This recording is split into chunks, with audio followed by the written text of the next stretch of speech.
আপনার সন্তান মেয়েরা এই যে ভোর শেষ রাতে কোথায় যায়, কোথায় গিয়ে কি করছেন, এটা আমাদের খোঁজখবর রাখা উচিত।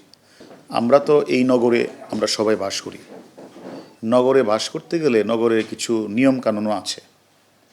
এখন যে কেউ যদি লাইসেন্স থাকে, যে কোনো পুরুষ বা মহিলার যদি লাইসেন্স থাকে, সে বৈধ যে ভারগুলি আছে সেখানে গিয়ে তার লাইসেন্সের নিয়ম অনুযায়ী সে তার মদ পান করতে পারে, এতে আইনগত কোনো বাধা নেই।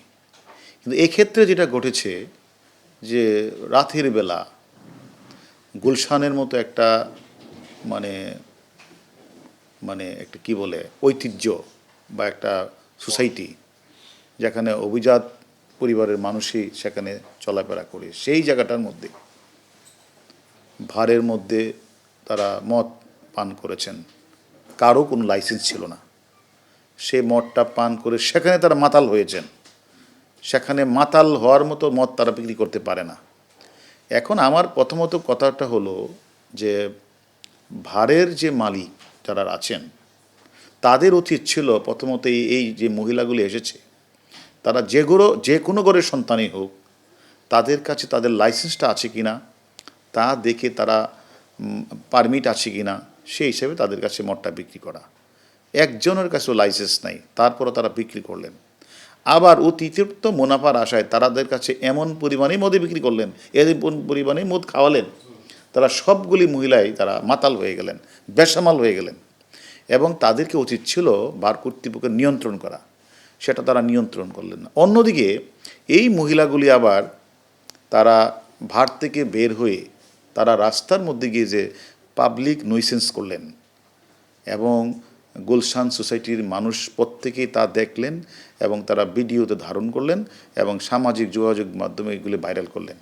এতে আমি মনে করি আমাদের সমাজের, আমাদের দেশের সাধারণ মানুষ যারা এই ভিডিওগুলি দেখবে, তারা আসলেই যে আমাদের এই দেশে যে এরকম যে নগর সভ্যতায় এরকমভাবে রাস্তায় মহিলারা দাঁড়িয়ে এরকম মারামারি করবে, মাতলামি করবে, অসভ্য আচরণ করবে, এটা আসলে কোনো অভিভাবকই মেনে নিতে পারে না।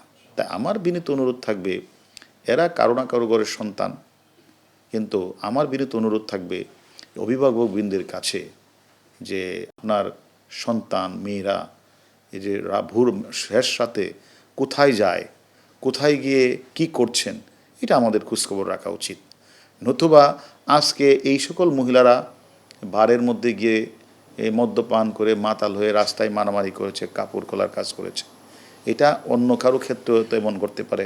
তাই আমি বিনীত অনুরোধ করব, এদের বিরুদ্ধে যে মেয়েটা মায়ের খেয়েছে সেও মাতাল ছিল, মামলা করেছে, অভিযোগ করেছে, অভিযোগের প্রেক্ষিতে বাকি সবগুলিকে আমরা গ্রেপ্তার করেছি।